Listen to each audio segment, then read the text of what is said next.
Morning. আমি তো আজকে এই যে সকাল সকাল উঠে একদম রেডি হয়ে নিয়েছি। আজকে স্যাটারডে, শনিবার। আমি প্রতি শনিবার মন্দিরে যাই। আজকেও যাব বলে আজকে সকাল থেকে ক্যামেরা অন করিনি। এখন এই যে রেডি হয়ে তাড়াতাড়ি, এখন 8টা বাজে। আমি সকাল থেকে কাজ সব সেরে রেডি হয়ে নিয়েছি। এখন যাব মন্দিরে, পুজোটা দিয়ে আসি। বড় বাবার আর মায়ের পুজো একসাথেই দিয়ে আসি প্রতি সপ্তাহে। আজকেও তাই দিয়ে আসি, এসে কথা হবে। ফোনটা নিয়ে যাব না, ফোনটা প্রচুর ভিড় হয় মন্দিরে, আর একা একা ক্যামেরা অন করে আমি একা পারবো না। আমি একাই তো যাই, তাই ফোন আমি সাথে নিয়ে যাই না। তাহলে পুজো দিয়ে আসি, তারপরে কথা হচ্ছে।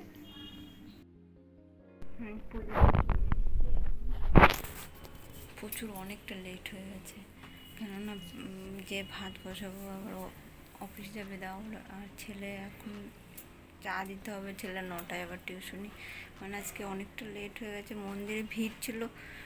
তাড়াতাড়ি করে আমি যাই, সব কাজ সারি, তারপরে আমি চা খাবো। আগে ভাত বসাবো, তারপরে ছেলেকে চা দেবো। সব সেরে তারপরে আমি চা খাবো। ওকে। তারপরে ভাবলাম না, বিছানাটা আগে তুলে রেখে যাই, একটু তাড়াতাড়ি করে ঝটপট করে বিছানাটা তুলে রেখে যাই।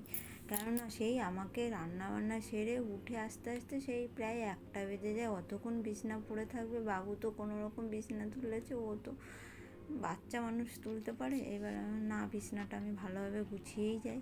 তাই আমি এই ঘরে, আমার বেডরুমে বিছানাটা গুছিয়েই নিলাম।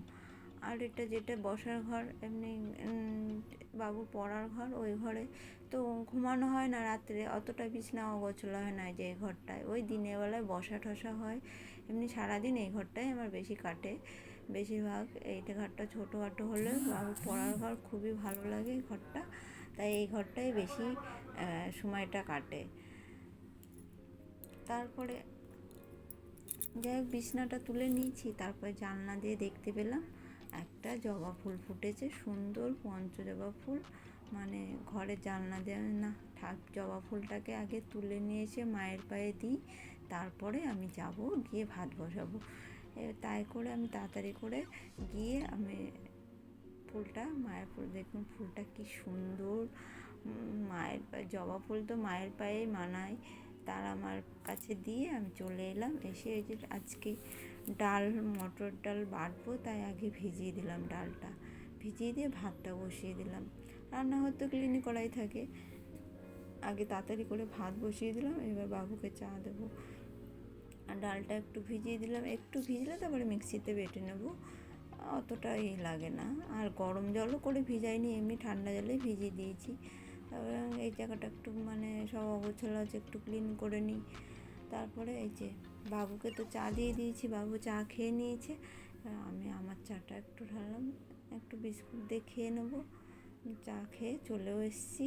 আর ডালটা ভিজিয়ে গেছে, একটু এবার মিক্সিতে বেটে নেবো, কেননা তাড়াতাড়ি করছি। এদিকে ভাত হচ্ছে, কিন্তু এদিকে ভাত হচ্ছে, এদিকে আমি কাজ করছি। ডালটা বেটে নিয়ে এসেছি। এবার একটু দেওরের জন্য লঙ্কা দিয়ে একটু, জ্বর হয়েছে 2 দিন আগে, জ্বরের মুখ একটু ঝাল ঝাল খাবে, তাই একটু বেশি করে লঙ্কা কুচিয়ে নিয়েছে। আর নুন, কালো জিরে, তারপরে হলুদ নুন দিয়ে ভালো করে একটু মাখিয়ে বড়াটা করে দেবো। ভাতের সাথে ভালো লাগবে। একটু লঙ্কা ভেজে দেবো, একটু বড়ি ভেজে দেবো। দেওর খেয়ে বেরিয়ে গেলে অতটা আমার চাপ থাকে না, তখন ধীরে সুস্থে সবজি কেটে তখন তারপরে রান্না বান্না করতে পারবো। তাই এই যে বড়াটা করে নিচ্ছি। কেমন হয়েছে বড়াটা জানাবেন। আর ডালের বড়াটা তো বেশ ভালোই লাগে নিরামিষে। আর আজকে আমার শনিবারে, স্যাটারডে নিরামিষই খাই আমি। আমাদের নিরামিষই হয়, আমি খাই যেহেতু, ঘরে নিরামিষই হয়। আমি শনিবারটা একটু মানি, আর সোমবারটা এই যে নিরামিষে। আজকে কি হবে এটা দেখিয়ে দিলাম ছবিতে। এখন আনাজটা কেটে নেবো। এটা তো বড়া করে দেওয়ালকে খেতে দিয়ে দিয়েছি। এবারে আনাজটা একটু কেটে নেবো। আনাজগুলো কেটে তারপরে তরকারি বসাবো। আনাজ কেটে অফ ক্যামেরায় করে নেবো। বড়া দিয়ে আলু দিয়ে একটু কষা তরকারি করব। আর উচ্ছে, আলু, বেগুন আর এই দিয়ে চচ্চড়ি করেছি, আর একটু বড়া ভাজা, একটু মানে লঙ্কা দিয়ে একটু কড়া কড়া করে বড়া ভাজা করে যেরকম রান্না কমপ্লিট হয়ে গেছে। এ ফ্রিজটা অনেক দিন মানে পিছনে ফ্রিজের টিনের জন্য সাইডে মানে একটু ভালো করে ক্লিন করা হয় না, কলিং দিয়ে মুছলেও মানে তেল চিটুনি এত ভাব থেকে যায় ওপরটা। আবার সামনেটা একটু কলিং দিয়ে মুছে দিই সাইড দিয়ে, কিন্তু তেল চুটি না। তাই ভাবছি আজকে সার্ফ দিয়ে একটু ঘষে সুইচটা বন্ধ করে দিয়েছি, ফ্রিজ অফ করে দিয়ে ভালো করে, আর পিছনে যে জল জমে অনেক দিন ধরে জল জমে আছে, তা ওটাও পরিষ্কার করবো, একদম পুরো পরিষ্কার করে দেবো আজকে ফ্রিজটা। আজকে কেন একটু সময় পেয়েছি, আজকে নিরামিষ রান্না, তাই একটু মানে অতটা চাপ ছিল না, তাই আমি ফ্রিজটা আজকে ভালোভাবে ক্লিন করবো।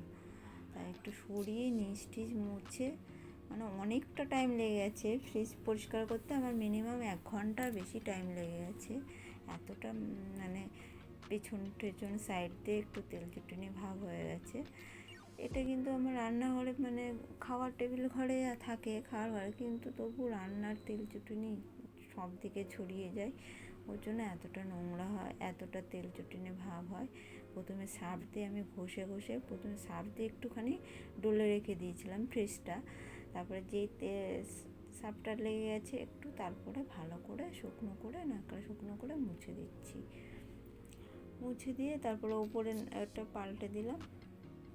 বন্ধুরা, ফ্রিজ পরিষ্কার করতে করতে আপনাদের কমেন্টগুলো সেরে নিই। আমার প্লেট থেকে দিদিভাই আমাকে কমেন্ট করেছে, বোন কমেন্ট করেছে ব্লগটা ভালো হয়েছে, একটু সাউন্ডটা যেন কম আসছে, আমি বুঝতে পারছি না কেন এত সাউন্ড কম আসছে। আমি কত জোরে কথা বলবো, আমি এটাই যাই হোক বলি, তো সাউন্ডটা এত কমে যায় কেন আমিও বুঝতে পারি না। আপনাদের কাছে একটু অনুরোধ, একটু স্পিকার বাড়িয়ে আমার এইটা ব্লগটা দেখবেন, তাহলে অতটা মনে হয় সাউন্ডের প্রবলেম হবে না। তারপরে বামাপদ ব্লগ থেকে আমি কমেন্ট করেছে, ভালো হয়েছে দিদিভাই তোমার ব্লগ। তারপরে মিঠুন লাইফস্টাইল থেকে কমেন্ট করেছে, খুব ভালো হয়েছে তোমার ব্লগ, খুব সুন্দর হয়েছে, থ্যাংক ইউ তোমরা আমার এত সুন্দর কমেন্ট করার জন্য, তোমরা পাশে আছো বলে আমি একটু উৎসাহ পাচ্ছি ব্লগটা করতে।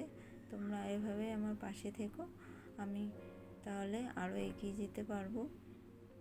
অনেক অনেক ধন্যবাদ।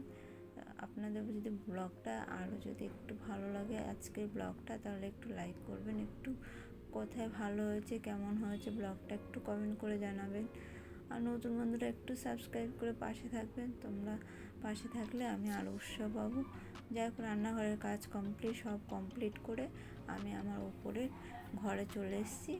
এটা একটু আর বলবেন না, বাবু এতটা মানে সব সময় এটা কাগজ কুচি, এই কুচি ওই কুচি নোংরা করে রেখে দেবে।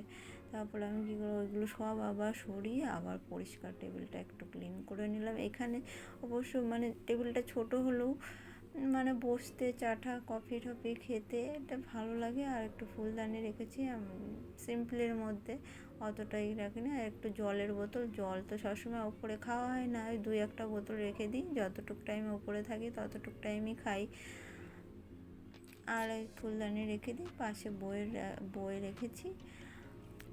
এই একটু গুছিয়ে নিলাম, দুপুর প্রায় হয়ে গেছে। তারপরে এই ফুলদানিগুলো আমি আমাদের বাড়ি ওখান থেকেই কিনেছি, মানে খুব পছন্দ হয়ে গেল, আমি কিনে নিয়ে এলাম, এত সুন্দর লাগছিল। তারপরে আমি কিনে নিয়ে চলে এলাম, এবার একটু স্নান করে নেবো, মানে এত কাজ করার পরে প্রচণ্ড গরম লেগে গেছে। যতই বৃষ্টি হচ্ছে তবু গরম, বাইরে কিন্তু বৃষ্টি হচ্ছে, ওয়েদার বৃষ্টি। তারপর আমি আবার ফ্রেশ হয়ে চলে এলাম চান করে। তারপর একটু বসলাম, যাই চান করে চলে এলাম আবার, মানে সকালে তো চান করে ঠাকুরকে পুজো দিয়ে এলাম মন্দিরে। এখন এই যে রান্নাঘরে যা পরিষ্কার করলাম, মানে আবার সেই কলতলায় কাচাকুচি অনেক কিছুই কাচলাম, ভিজে গেছে একদম। আবার এই যে রান্না করে একদম চান করে চলে এলাম। এখন একটু বসবো, একটু কাজ আছে, মানে সেলাইয়ের কাজ আছে, বসে সেলাই, সেটা করব। এখন দুপুরে 1টা বাজে, লাঞ্চ করবো ওই 2:30-3টের দিকে লাঞ্চ করি, অনেকটা টাইম পাচ্ছি। এখন কাজ করি। সন্ধে দিয়ে চা করে একটু ফুচকা নিয়ে চলে এলাম। আমি আর বাবু খাবো, খুব ভালোবাসি বাবু ফুচকা খেতে, আর আমি তো খুবই ভালোবাসি।